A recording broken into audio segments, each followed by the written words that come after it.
श्री स्वामी समर्थ. माझ्या सगळ्या गोडताईंचं, मैत्रिणींचं आणि स्वामी भक्तांचं माझ्या या यूट्यूब चॅनलमध्ये मनापासून स्वागत आहे. आजचा दिवस तुम्हाला सुखाचा, समाधानाचा, आनंदाचा आणि भरभराटीचा जावो हीच महाराजांच्या चरणी प्रार्थना करते आणि आपल्या या आजच्या नवीन व्हिडिओला सुरुवात करते. बघा, आजच्या व्हिडिओमध्ये आपण रक्षाबंधन दिवशीची संपूर्ण माहिती जाणून घेणार आहोत. रक्षाबंधन कधी आहे, राखी बांधण्याचा शुभमुहूर्त कोणता आहे, भद्रकाळ हा किती तासाचा आहे किंवा भद्रकाळात राखी का बांधू नये, तसेच रक्षाबंधनच्या वेळी राखी बांधताना आपण जी पूजेची ताट तयार करतो त्या ताटामध्ये कोणत्या अशी महत्त्वाची वस्तू असावी याबद्दलची संपूर्ण माहिती जाणून घेणार आहोत.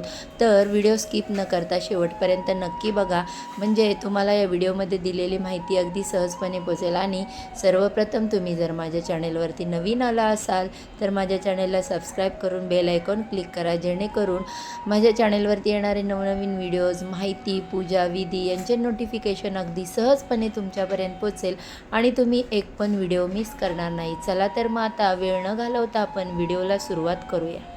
दरवर्षी श्रावण महिन्यातील पौर्णिमेला रक्षाबंधन साजरी केली जाते.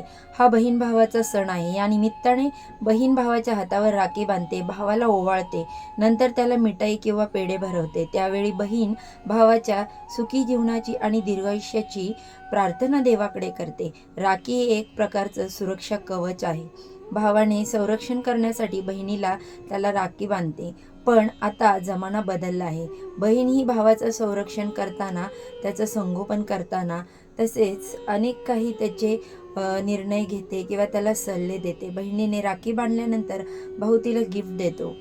तसेच यंदा रक्षाबंधन कधी आहे, त्याचे मुहूर्त काय आहेत, ते कधी साजरं करायचं आहे, भद्रकाळ कोणता, तो आता आपण पाहूया.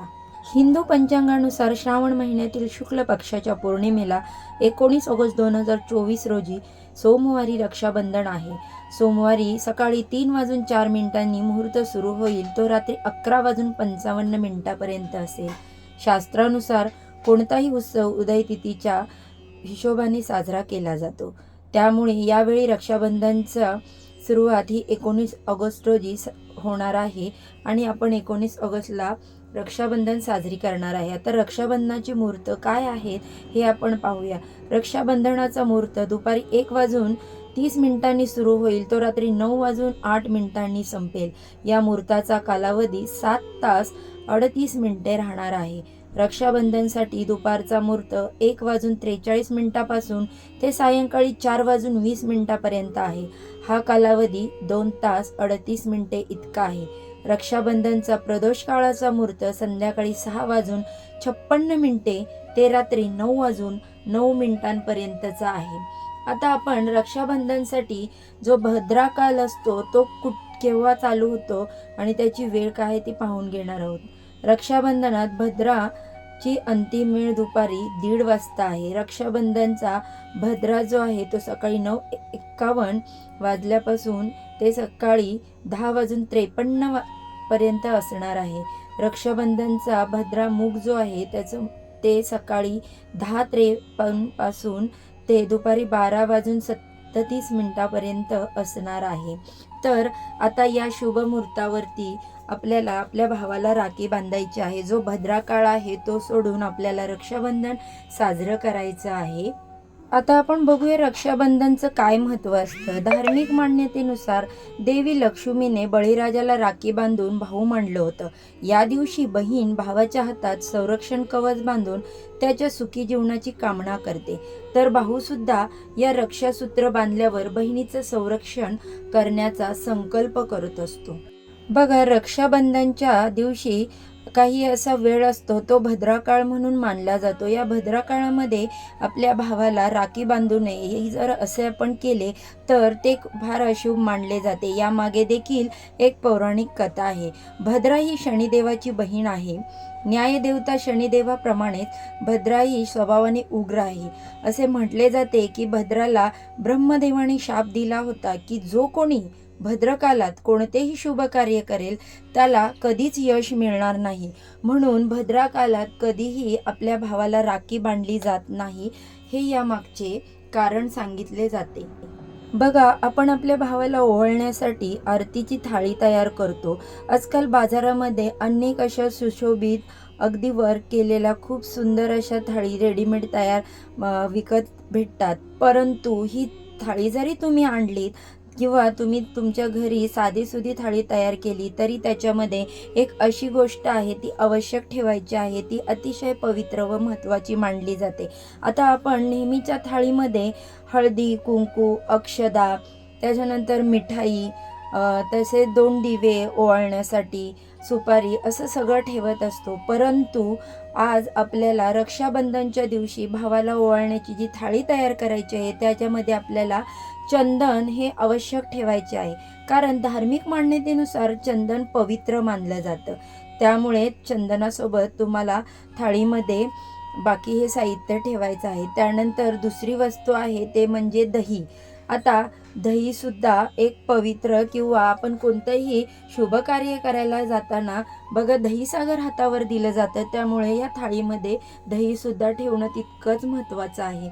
आता आपण कुंकू आणि अक्षदा ठेवतो त्याचं कारण असं मानलं जातं की नकारात्मक शक्ती जी असते ती यामुळे दूर होते आणि सकारात्मकता आपल्या घरामध्ये संचार करते. किंवा रक्षाबंधनच्या वेळी भावाला राखी बांधताना तिथे सकारात्मकतेचं जे जाळं आहे किंवा म्हणतात ना वर्तुळ आहे ते तयार होतं आणि आपल्या भावाला सुखी आयुष्य लाभतं. त्याचबरोबर आपण थाळीमध्ये जे दिवे ठेवतो ते पण अत्यंत पवित्र मानले जातात. या दिव्यांमुळे बहीण भावाचं प्रेम पवित्र होतं. याशिवाय थाळीमध्ये मिठाई किंवा पेढे ठेवावेत. त्यामुळे आपल्या बहीण भावांच्या नात्यामधला गोडवा जो असतो तो मिठाईप्रमाणे टिकून राहतो. या जगातील सगळ्यात महत्त्वाचं आणि प्रेमाचं नातं हे आहे ते म्हणजे भाऊ बहिणीचं. बघा आपण एका आईच्या पोटी जन्म घेतो. ज्यावेळेस बहिणीला त्रास होतो तेव्हा भावाच्या डोळ्यात पाणी येतं किंवा भाऊ कोणत्या संकटात असतो तेव्हा सगळ्यात अगोदर ह्या बहीण धावून जाते आणि तिला त्याच्या त्रासाचा किंवा त्याचा जो प्रॉब्लेम असतो त्याचा कळवळा येत असतो. त्याच्यामुळे हा सण जो आहे तो बहीण भावांच्या नात्याला अत्यंत पवित्र बंधनात अति घट्ट बांधणारा सण आहे. हा अत्यंत महत्त्वाचा सण मानला जातो आपल्या भारतीय संस्कृतीमध्ये. त्यामुळे आपल्याला 2024 सोमवारी आलेली रक्षाबंधन ही अत्यंत आनंदामध्ये आणि आपल्या भावाला उदंड आयुष्य मागत साजरी करायची आहे. तर आता यामध्ये मी तुम्हाला संपूर्ण माहिती सांगितलेली आहे. रक्षाबंधनचं महत्त्व, विधी, त्याच्यानंतर त्याचं जे काही टाईम आहे, भद्राकाळ वगैरे सर्व काही यामध्ये मी शेअर केलेलं आहे. तर तुम्हाला माझा व्हिडिओ कसा वाटला, आवडला तर नक्की माझ्या व्हिडिओला लाईक, शेअर आणि सबस्क्राईब करा. तसेच तुमचे मित्रमंडळी किंवा कुटुंब, फॅमिली यांच्यासोबत तुम्ही हा व्हिडिओ शेअर करा. म्हणजे त्यांना देखील यामध्ये दिलेली माहिती अगदी त्याचा उपयोग छान प्रकारे होईल. आणि जर तुम्ही माझ्या चॅनलला अजून सबस्क्राईब केलं नसेल आणि बेल आयकॉन क्लिक केलं नसेल तर ते तिकडे जाऊन क्लिक करा. तुम्ही जर स्वामी भक्त असाल तर कमेंटमध्ये श्री स्वामी समर्थ, जय जय स्वामी समर्थ लिहायला विसरू नका. चला तर मग तुम्हाला व्हिडिओ आवडला असेल तर कमेंटमध्ये मला नक्की सांगा. आजचा व्हिडिओ आपण इथेच संपूया आणि अशा छानशा माहितीबरोबर व्हिडिओबरोबर उद्या पुन्हा आपण भेटूया. सर्वांना श्री स्वामी समर्थ, जय जय स्वामी समर्थ.